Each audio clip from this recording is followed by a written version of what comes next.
When I pulled into the lot, it was mostly empty. Just that low buzz from the overhead sodium lights and the quiet hum of my engine winding down when I killed the ignition. I stayed in the car for a moment, hands gripping the wheel, trying to recall exactly what she'd said earlier. Late brainstorm session. Don't wait up. That was it. Just a text. No kiss goodbye, no phone call. Not even a wave. Totally normal these days, I guess. But the charger, that's what brought me here. She'd left it in my car, and I knew tomorrow morning I'd hear her complaining about her phone dying. So I figured I'd do the decent thing. Drive across town, 25 minutes, to drop it off. Maybe get a quick kiss out of it. Maybe remind her I was still alive. The building's lobby was all glass and sterile light, real polished and cold. The kind of place that smells like recycled air and overpriced printer ink. I gave the receptionist a nod. She didn't even blink. Just kept her eyes glued to the screen. I took the elevator up to the 3rd floor. Marketing, her turf. When the doors opened, I heard the noise right away. Laughter, voices too loud for the hour. Too cheerful for work. I walked slow. That kind of walk you do when something feels off, even if your brain hasn't caught up yet. Her office? Dark. But the conference room? Lit up and loud. I stood just outside, behind the glass. My heart didn't just sink, it dropped like it got yanked out of me and buried 6 feet deep. There she was, Rachel. Center of the room, drink in hand, team around her. Logan was there, of course.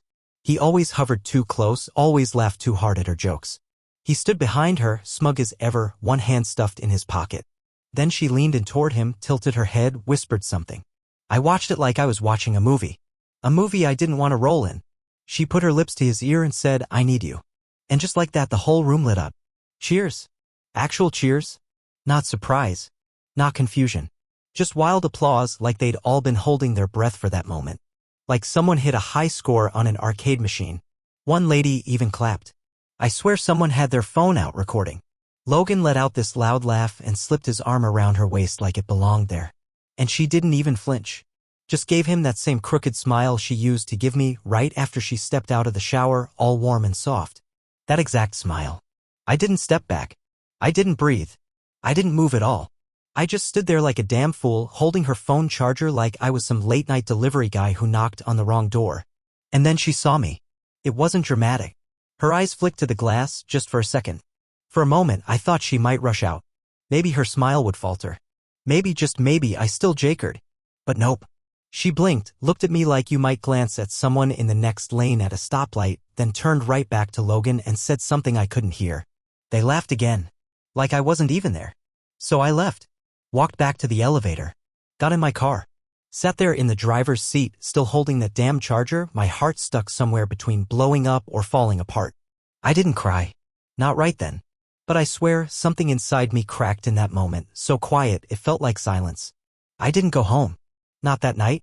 I just drove around the city with the windows rolled down, engine humming like it was whispering to me, trying to figure out if this was real life or some bad dream. My hands shook the whole time. Not from anger. Not even sadness. Just that hollow feeling, the kind that doesn't have a name. The one where your gut's screaming but your head's too slow to catch up. By midnight, I ended up in the parking lot of a 24-hour diner I hadn't set foot in for years. Rachel and I used to come here back when we were broke and stupid and life felt like a movie. She always got waffles with whipped cream and stole my fries. I slid into the same corner booth and stared at my coffee for what felt like hours. The waitress didn't ask questions. God bless her. I didn't call Rachel. Didn't text. And she didn't either. Not until 3:16 a.m. That's when my phone lit up. Rachel, are you okay? That was it. Just 4 words. No apology. No explanation. Like she'd knocked over a drink, not wrecked a whole marriage in front of a cheering crowd. I stared at the screen like it came from another universe. I didn't reply. I went home around 5. Baxter met me at the door, tail wagging like the world was fine. I stood there in the dark for a full minute, just listening to the silence, then walked upstairs. She was already in bed. Looked like she'd been sleeping for hours. Peaceful. Not a single hair out of place. Didn't even pretend to wake up. I just stood there, staring at her back. Part of me wanted to shake her. Rip the truth out of her. Make her say it out loud. But I didn't. I just stood there. Eventually, I got into bed, fully dressed, and stared at the ceiling, trying to pretend her breathing didn't feel like betrayal. Next morning, she acted like nothing happened. Made coffee. Asked if I wanted toast. Wore that old bathrobe, the one that always hung a little too loose at the waist. I watched her move around the kitchen like she hadn't just detonated our whole life.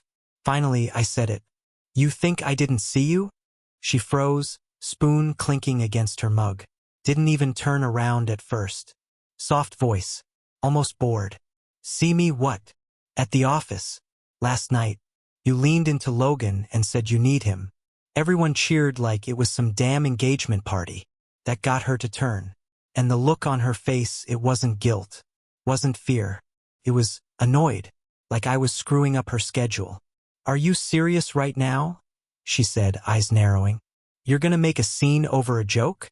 I blinked. "That's your angle? A joke?" "Yeah, an inside joke. You wouldn't get it. You weren't invited, by the way." That last part, that you weren't invited. That was the knife. Not the act. Not the words. That line. The way she said it. On purpose. Sharp. Cold. "Rachel," I said. "You made out with him. In front of everyone." She didn't even twitch. "You don't know what you saw." "I know exactly what I saw." She shrugged. Actually shrugged. "So what if it happened? What do you want me to say?" And that's when it hit me. This wasn't an accident. Not some one-off screw-up. This was a choice. She'd already picked her side. And it wasn't mine. I didn't say a word. Not for a long time after that. I just sat there at the kitchen table, hands wrapped around a cold cup of coffee, while she stood across from me like we were arguing over paint colors or weekend plans. Not like we were talking about cheating. Rachel paced around a bit, pulled out her phone, gave it a quick glance, started typing, probably texting Logan. She didn't even bother to hide it. "So what now?" she asked, voice flat, eyes glued to the screen. I echoed her words, stunned. "What now?" I said, like the phrase might break if I touched it wrong. "You're seriously asking me that?" She finally looked up. "Yeah. What do you want to do? Start a fight? Smash a few plates? Walk out? Because if you're about to throw a scene, I'd rather just skip ahead." That tone. Cold. Rehearsed. Like I was the one making a mess. Like I was the problem here. I stood up, slower than I meant to. My knees felt stiff. "How long?" I asked. She blinked. "What? How long, Rachel?" She leaned back on the counter and rolled her eyes. "I don't know. A few months. Try again." She let out this sigh, like I just asked her to solve a crossword puzzle. "Fine. Since December." "You happy?" It was May. That made 10 months. 6 damn months of her crawling into bed next to me after being with him. 6 months of her kissing me goodnight while already planning her exit strategy. "You told me you were at your mom's over New Year's," I said. She smiled, actually smiled. "No. I was in Tahoe. With Logan." Something in my chest folded in. I swear I could feel my lungs physically tighten. "You lied about your mom being sick?" "She is sick," Rachel said. "Just not that sick." I walked past her into the living room. I needed space. Needed distance. My fists were clenched at my sides without me even realizing. Baxter followed me, let out this low whimper, and sat right by my feet. Rachel didn't come after me. She stayed put in the kitchen, stirring her coffee like she was waiting for a podcast to buffer. I turned to face her. "So what now? You want me out? You want a divorce?" She gave this little smirk. "I never said anything about divorce. You cheated." She tilted her head. "You think you're the first guy that's ever happened to? Grow up." There it was. Not guilt. Not regret. Just contempt. And suddenly the room felt colder. Not in temperature. Just emotionally frozen. Like the air didn't even want to carry her voice anymore. She finally wandered into the living room and leaned on the couch, arms crossed. "Look, I'm not saying I handled things perfectly, but it's not like you've been Mr. Excitement lately either." That hit hard, like she tossed a grenade wrapped in logic. "You're blaming me now?" She shrugged. "I'm just saying people grow apart. Maybe Logan and I connect in ways you and I stopped trying to." I stared at her. "And instead of talking to me about that, you let your whole office treat me like a joke? Like some idiot crashing a sitcom?" She didn't flinch. "You showed up uninvited." Those words again. You showed up uninvited. Like I was a stranger in my own life. That's when it clicked. She wasn't sorry I found out. She was just pissed I interrupted. The woman I married, she was gone. Replaced by someone who could burn down everything we built and still complain about the smoke. I didn't yell. I didn't break down. I just stood there, staring at her, wondering how many versions of herself she'd kept hidden from me all these years. And how long I'd been sharing a bed with someone I didn't really know. The strange part? Your mind doesn't break all at once. It unspools slowly, quietly, like a sweater unraveling thread by thread. You expect betrayal to hit like a stab wound. But it doesn't. It feels damp. Like black mold creeping up walls you thought were solid. I didn't storm out. Didn't demand answers. I just sat down on the couch, the same one where we used to fall asleep together watching bad TV. I sat there while she got ready for work. She hummed a little tune. Wore that tight black dress I bought her 2 birthdays ago, the one she said made her feel like a boss. I watched her twist her hair into that same neat bun she always wore for big meetings. "Don't forget to feed Baxter," she said, grabbing her keys. And that was it. That's all she said. Like it was just another Tuesday morning. Like none of this had happened. After she left, I fed the dog. Then I stood in the kitchen, staring at the crumbs on the counter. And that's when I did something I'd never done before. I opened her laptop. No password. She never thought I'd look. The first thing that popped up was Slack. Her work chat was still open. There was a message from Logan. Logan, he saw? LOL holy sh*t. Brittany, what did he do? Cry. Rachel, nope. Just stood there. Typical. A laughing emoji. A fire emoji. Brittany again, bet he writes some dramatic Facebook post face with tears of joy. Rachel, he's not even worth a post. It's like talking to a lamp. I stopped reading. I think I stopped breathing too. It wasn't just the cheating. It was the mockery. The group chat ridicule. The way they talked about me like I was just a dumb background character in their office soap opera. I shut the laptop. Sat back.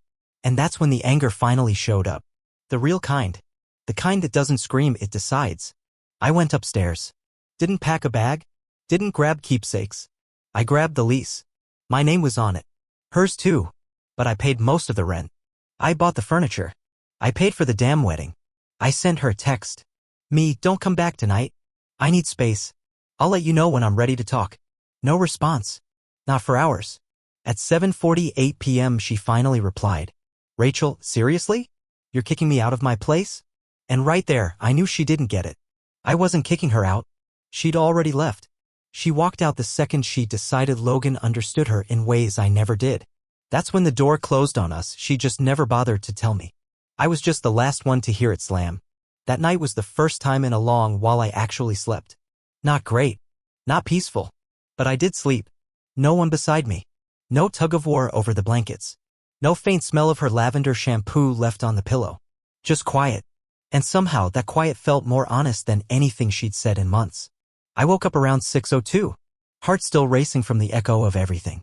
That kind of morning where everything looks washed out and gray like the world just gave up trying to feel anything. I made coffee out of habit. Sat at the kitchen table while Baxter curled up at my feet and I watched the steam rise off the mug like it was asking a question I didn't know how to answer. What now? Be civil? Pretend we're adults who can work it out? Do the therapy thing, take space, try to rebuild the ruins? Wait around for her to realize she messed up? Beg her to come back? None of that felt real anymore. Not after reading those messages. Not after watching her toast the wreckage with a room full of people who cheered for it. Not after she called me a lamb. So I started keeping record. Opened a folder on my laptop. Named it Truth. Screenshotted the Slack conversation. Took pictures of her texts. Dug through our shared bank account, late-night Uber trips, Tahoe in January, restaurant bills for 2 hotel stays. Logan's name wasn't on anything. Of course not. But you don't need a name when the pattern draws itself. Around noon, my phone buzzed again. Rachel, how long are you planning to act like this? I need to grab my things. No apology. No remorse. Just me in her way. I replied. Me, come after 5. I'll be gone. Take what you need. Don't take Baxter. She didn't argue about the dog. Of course she didn't. She never really bonded with him. Not like I did. Not like he did. You could see it in the way he looked at her lately. Tail still. Ears low. Dogs know. They always do. I packed a bag, just what I needed. Laptop. Some clothes. A photo of my mom. Left the house at 5:34. Checked into a cheap motel across town. Smelled like old cigarettes and bad decisions, but it had 4 walls and a lock. That was enough. At 7:18 she texted again. Rachel, I'm getting my stuff. Don't bother changing the locks. We both know you're not that bold. I didn't reply. I pictured her walking through the house like it was hers, grabbing the dresses she wore when she lied to me, the heels she probably wore for him, spraying on that perfume I bought her for our anniversary, maybe even wearing it in his bed. I stared at the motel ceiling for what felt like forever. Then at 11:57 p.m. came the final gut punch. A photo. Not from her. From a blocked number. No caption. No context. Just a picture. Her and Logan. At some bar. His arm around her. Her lips on his neck. Her eyes wide open, looking straight into the camera. Like she knew. Like someone sent it on purpose. That's when it stopped hurting. That was the moment grief finally let go of me. The sadness drained out and left something colder behind. Something quieter. More certain. The next morning felt different. There wasn't some big scene. No dramatic music or stare down in a mirror with my fists clenched under running water. None of that. It was quiet. Still. Final. I got up early. Left the motel without looking back. Drove home with the windows down, letting the cold morning air strip the last of her scent from the car. The driveway was empty. Her stuff was gone. She said she'd only take what was hers, and she stuck to that. Technically, the closet was gutted. Bathroom drawers left half open. My record player was still there, but the jazz albums she used to pretend to love were gone. Her bookshelf? Empty. Every last paperback gone. She even took the damn coasters. But the house was still standing. Baxter wagged his tail when I walked in. And me? I was still here. Breathing. Different. But still here. First thing I did was call a lawyer, someone my brother knew. I didn't want a war. Just protection. I wasn't about to be the one who paid for her betrayal. Next, I called my boss. Told him I needed a week. Didn't give a reason. Just said it was personal. He said, take 2. Then I called my mom. She cried, of course. Moms always do. But her voice under the tears? Pure steel. She said, whatever you need, we're here. And if she ever shows up at my door, she'll regret it. I needed that. By midday, I started going through what she left behind. Found a necklace tucked in the back of a drawer, the one I gave her after our first real trip together. I stared at it for a while. Then I pushed it to the back of the drawer. Not in anger. Just because it didn't belong anymore. Around 4:09, the doorbell rang. I opened it without thinking. No peephole. Just swung it open. Rachel. Wearing sunglasses, a leather jacket, that same icy expression, like she was picking up dry cleaning, not standing on the ruins of our life. She had a suitcase with her. Probably full of things she forgot. What do you want? I asked. She gave me a weak, half-hearted smile. Just came to grab a few last things. And maybe talk. No. She blinked. No? I'm not doing this. Not here. Not now. Her voice dipped. Lower. Sharper. You don't get to slam the door and play the victim. I stepped outside, pulled the door shut behind me. I'm not playing anything. I am the victim. You made the choice for both of us. She crossed her arms. Her mouth twitched like she had a comeback lined up. So that's it? You're just throwing away 7 years. No, I said. You threw it away.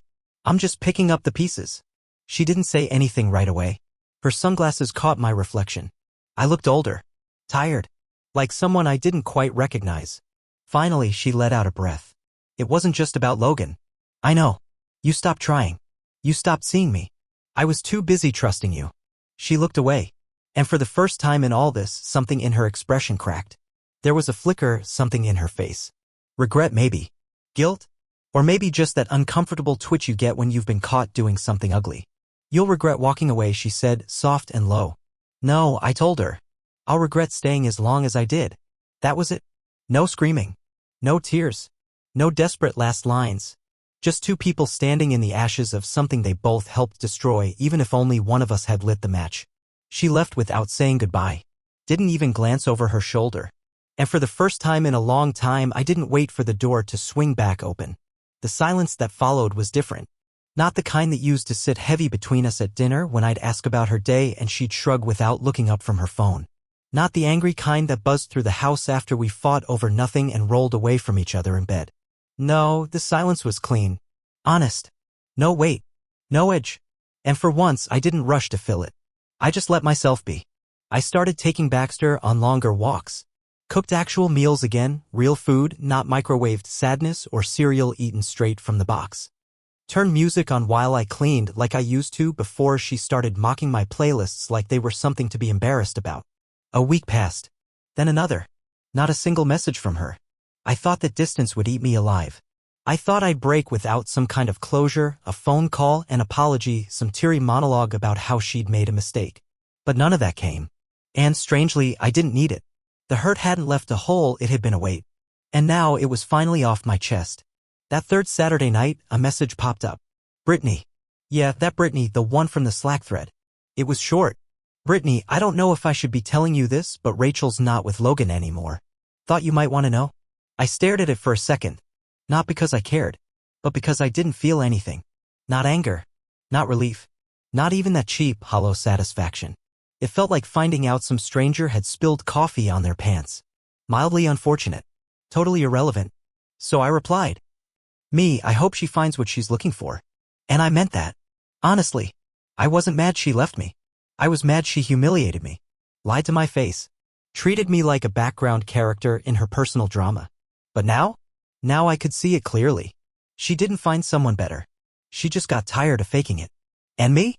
I finally got tired of being someone she had to fake it with. 2 days after that, I boxed up the last of her stuff, photos, scarves, Christmas cards from her family, and drove them to her sister's house on the other side of town. Didn't go up to the door. Just dropped the box on the porch, rang the bell, and walked away. No note. No message. No need.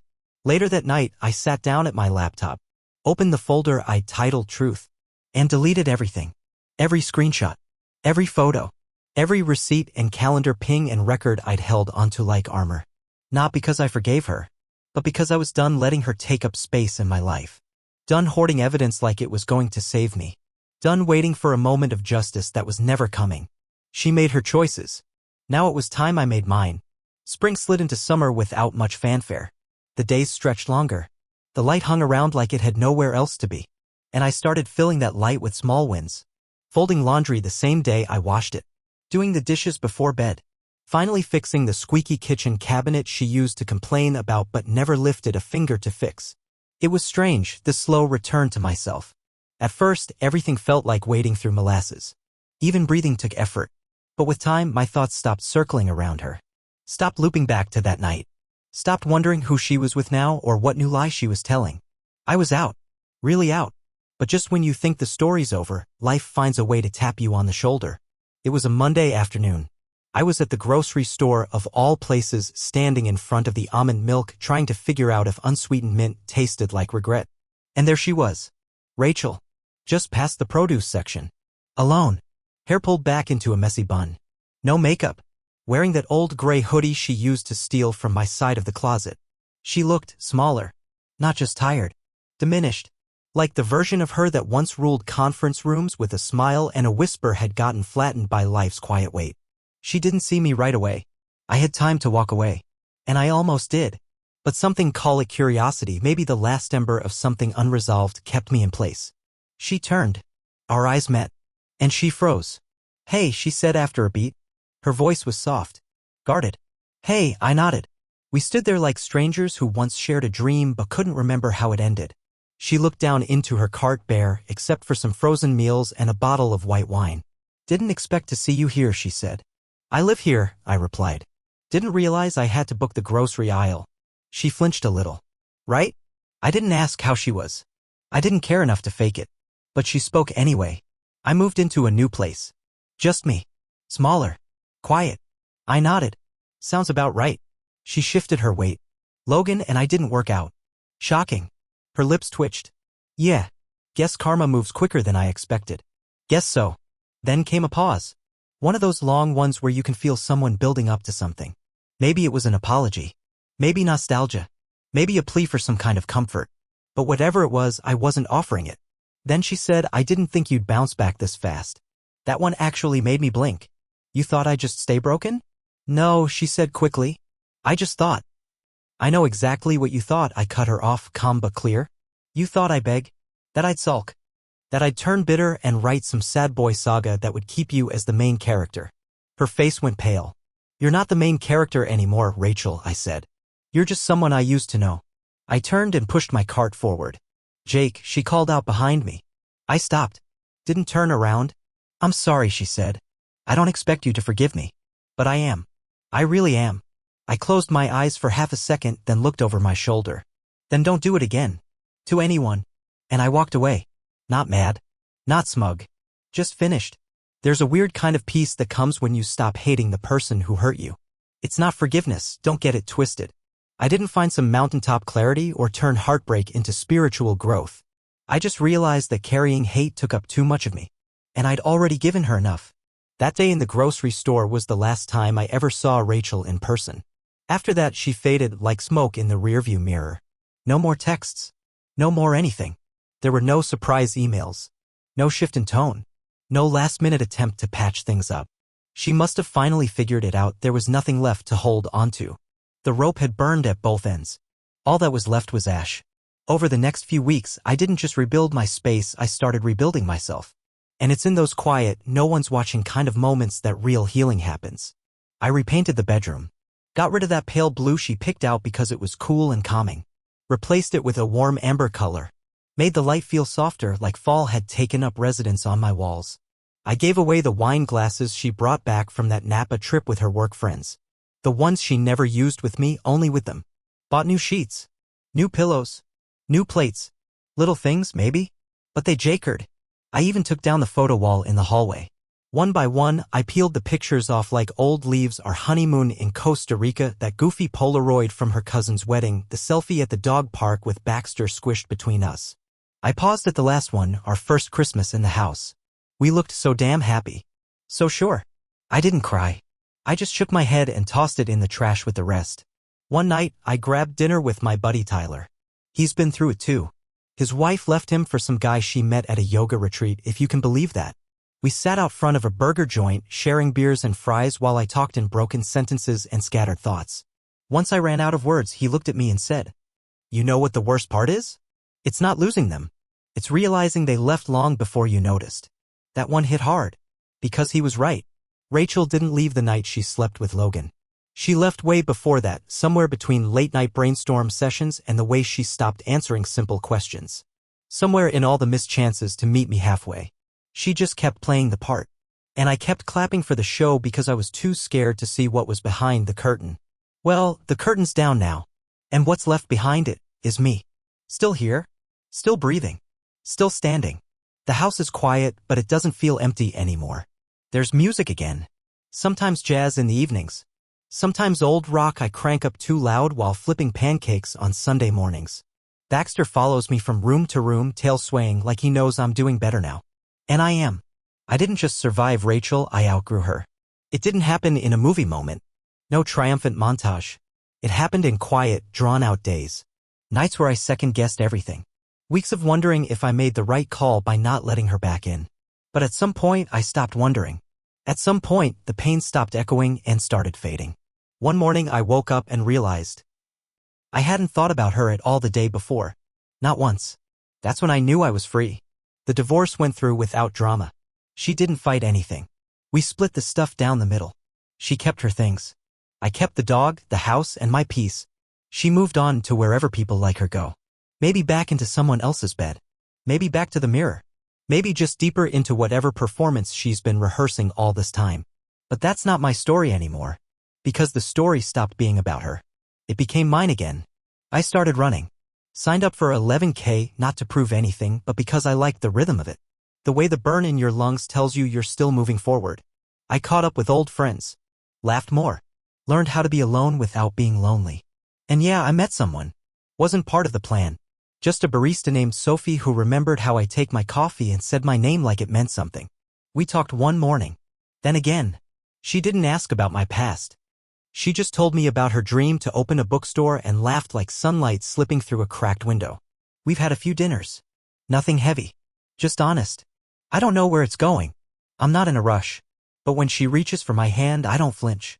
That's new. That's everything. So, if you're reading this and sitting in the wreckage I once lived in, here's what I'll say. Don't beg someone to choose you. If they wanted to, they already would have. Don't build your life around someone who doesn't know how to protect it. And if someone ever looks at you the way she looked at me that night, like you were the interruption, not the investment, walk away. You'll miss them. But you'll survive them. And one day, without warning, you'll breathe without pain. And it'll feel a hell of a lot like freedom.